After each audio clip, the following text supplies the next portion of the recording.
The 2024 NFL draft class is 1 year into their NFL careers, and a lot of players are off to very promising starts. Some guys like Jaden Daniels, Malik Neighbors, Brock Bowers, and several others look to be franchise cornerstones that will be around for a long time. And in today's video, we will be breaking down not just Jaden Daniels' future, but several other players from this class based on how their rookie year went and discuss what type of impact they'll have long term. This will be a 2 to 3 year projection, as I don't think it's realistic to sit here and discuss what I think Jaden Daniels or Brian Thomas Jr. or anybody will be doing in the year 2030 when things change as fast as they do in today's NFL. I love doing these videos every year because it's fun to look back at what each player accomplished during their rookie season and why we think they can or cannot build upon that moving forward. And there is a lot to break down with each player in today's video, and without further ado, let's begin.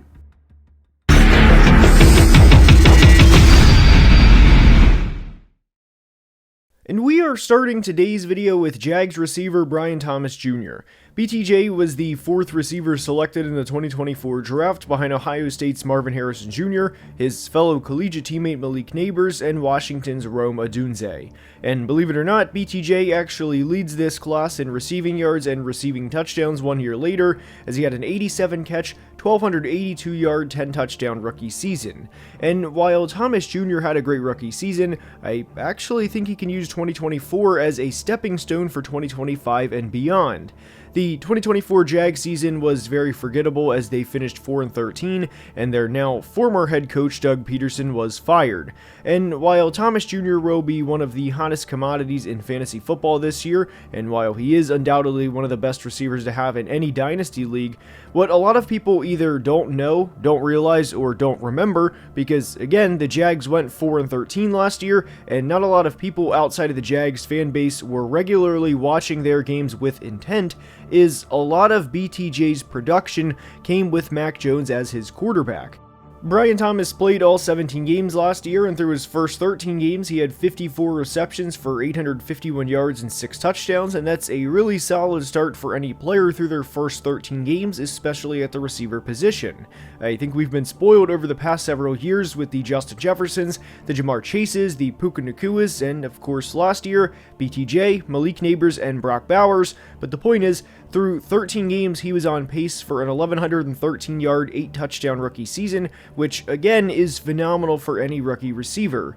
But in the final 4 games of 2024, Thomas had 33 receptions for 431 yards and 4 touchdowns and looked like a legitimate all-pro. And having 33 receptions of the 87 he had in his rookie season in the final 4 games with a backup quarterback, to me is nothing short of encouraging moving forward. And despite Brian Thomas appearing to be a height, weight, speed guy in the pre-draft process, as he is 6'3", 210 pounds, and ran a 4.33 40 along with a 90th percentile wingspan, the Jags used him in several different ways. They threw a lot of screens to him just to try to get the ball in his hands, and in the red zone, there were multiple times where he would run a crosser and basically say to the opposing defensive coordinator, "Have the safety double team me because your corner cannot stop me one-on-one."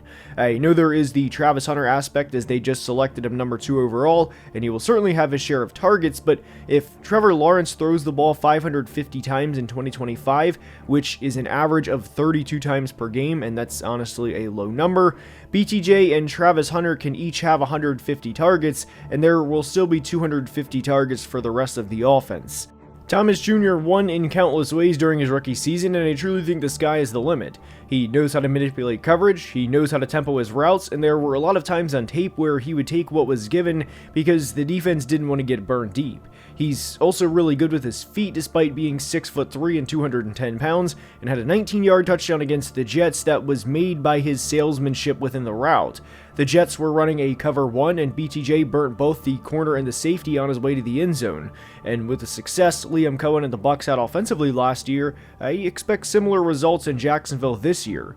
Trevor probably won't throw 41 touchdowns like Baker Mayfield did last year, but 30 touchdowns is not out of the equation for him.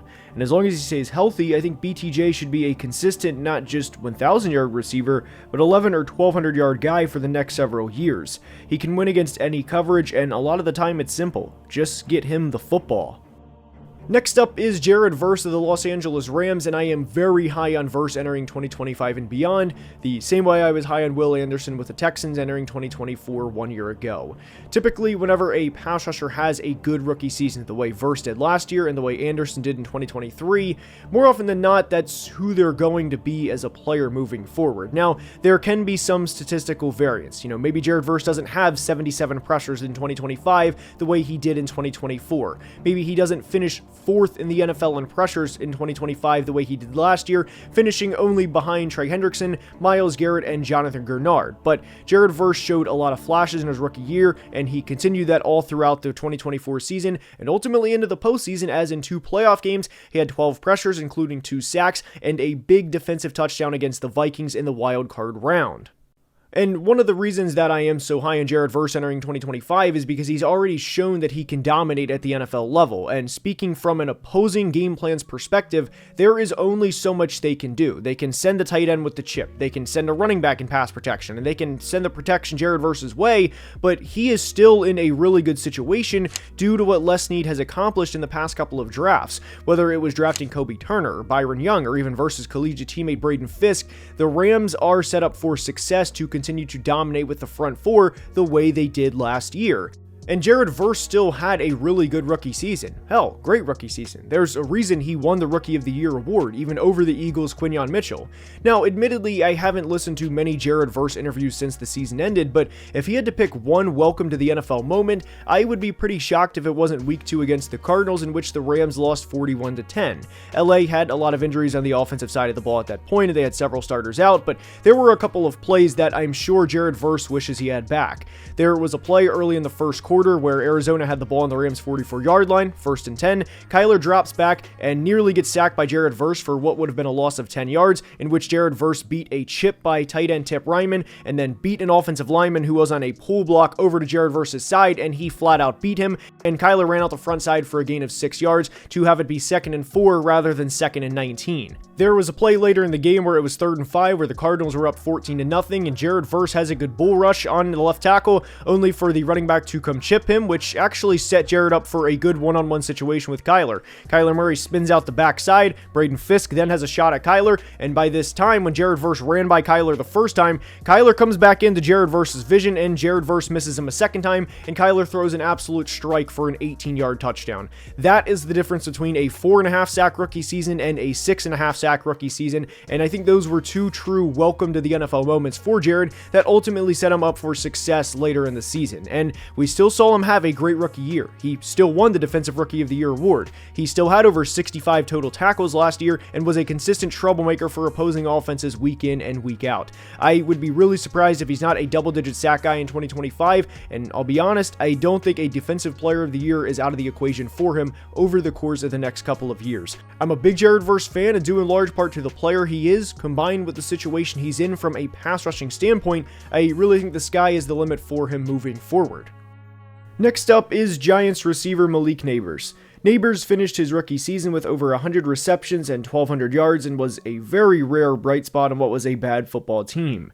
This may be a trivia question in a few years, but Neighbors' quarterbacks in his rookie season were these 3 players: Daniel Jones, Drew Lock, and Tommy DeVito. And after watching all 170 targets from Neighbors' rookie year, I think it's a miracle in some ways that Neighbors hauled in 109 of those 170 targets. One play I want to point to in particular as to how frustrating it was for Neighbors last year was a play against the Bucs in which the Giants were down 30-0 at the start of the 4th quarter. Chris Hubbard, the left tackle, gets beat immediately off the line, and Tommy DeVito is under pressure right away and fires a bullet to Neighbors, who is only about 8 yards away from him and nearly overthrows him. Now, I know the yard lines on TV make it look a lot further than what the distance actually is, but this was a bullet by DeVito, who was only about 30 feet away from Neighbors when he made this throw, and credit to Malik for pulling this pass in, but this is what I'm talking about from his rookie season. Elite footwork and elite separation from a guy who is still just 21 years old, and a play that should have went for a lot more than it did turned out to be a gain of just 7 yards. and this showed up regularly on tape during Neighbors' rookie season. And the reason I highlight this specific play from Neighbors' rookie year is because it's a good representation of what it was like for him in 2024. I know Russell Wilson and Jameis Winston aren't exactly MVP candidates, but they are better than what Neighbors had for most of his rookie season, really outside of the Colts game in which Drew Lock played his tail off, and credit where it's due. Like with his collegiate teammate Brian Thomas Jr., I think their rookie season was each of them just scraping the surface in terms of who they can be at the NFL level. And not just for BTJ with Trevor Lawrence, but I really hope Jackson Dart proves to be the long-term answer in New York too, because Neighbors was definitely making chicken salad out of things that were not chicken salad in 2024. And if he had 1,200 yards last year with his quarterback play being where it was, then I would like to think that's the floor for him moving forward. And this is of course barring health on both his and his quarterback's part. Neighbors consistently used a variety of release packages and consistently beat NFL corners, and I think what's most impressive about his rookie season after watching all 170 targets is there was a lot of production left on the field. This is to no fault of Malik Neighbors, of course, but regularly there were passes either thrown behind him or passes that could definitely be classified as hospital balls.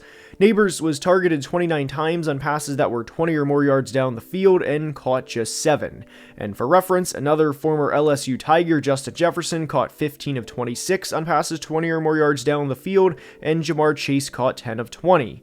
Obviously, both Jefferson and Chase had better quarterback play in 2024, and especially Chase, but if Neighbors catches even 40% of the 29 passes thrown 20 or more yards down the field, which was the percentage Brian Thomas Jr. caught in his rookie year, then we'd be talking about another 5 receptions for 100 yards for Neighbors in his rookie season. And that's at minimum, as that would be 5 times 20, and it could have been a 50-yard reception for reference, meaning there was a lot of meat left on the bone during Neighbors' rookie year, due in almost no fault to his own, and even if he has average quarterback play and not be a part of an offense that finishes 31st in points per game like they did in his rookie year, guys, this may sound lofty, but he can be a consistent 1,300 plus yard player. And remember, he was just a 1,200 yard player with abysmal quarterback play for most of his rookie season.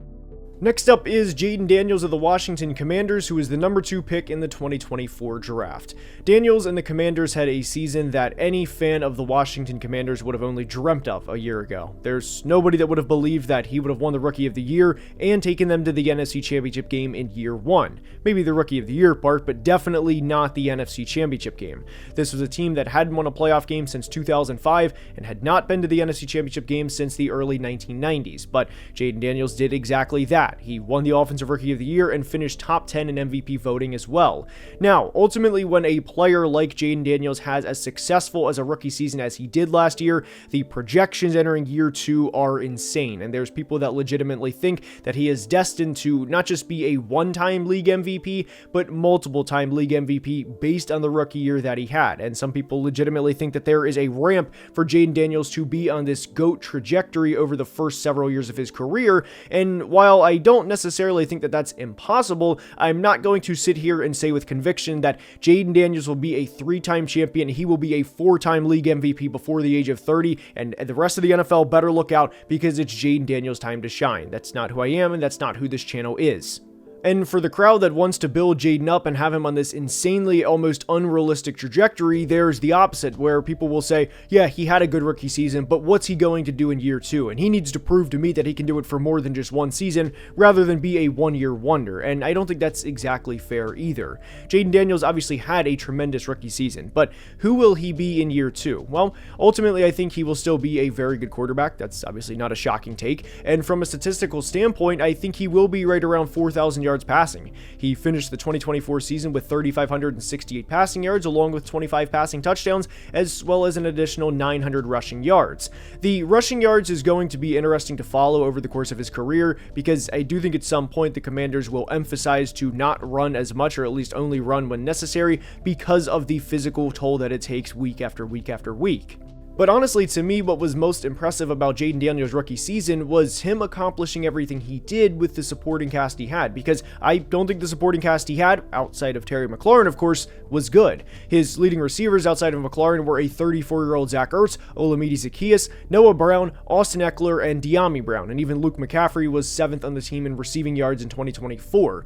Now, I don't think just because they added Deebo Samuel and just because they traded for Laramie Tunsil that we're going to go from 12-5 and 5th in points per game to 14-3 and 1st in points per game. I do think that there is an aspect of defensive coordinators watching his tape all offseason and adjusting to who he is as a player and being more and more comfortable game planning against him week in, week out, the way that they weren't in 2024. So I do think there will be a bit of an adjustment period in year 2, but I don't think he's going to go from where he was last year to a middle of the pack quarterback either. I just don't think Jaden Daniels is going to be on this GOAT trajectory the way people want to make him out to be after his rookie season. And there's obviously parts of the internet that is very loud that want to project Jaden Daniels to be on the Lamar Jackson career path where he wins an MVP in his second season and that he leads the Commanders to 14 or 15 wins, and I personally don't think that's realistic. So for Jaden Daniels' second season, I think he'll be around 3,800 to 4,000 passing yards with 27 to 29 passing touchdowns, as well as about 750 rushing yards and 7 rushing touchdowns. I hope you enjoyed, and if you did, please like the video as it helps tremendously with the almighty YouTube algorithm, and we are closing in at 200,000 subscribers. I cannot thank you guys enough for the support, and until next time, please be safe and have a great day. Love you guys.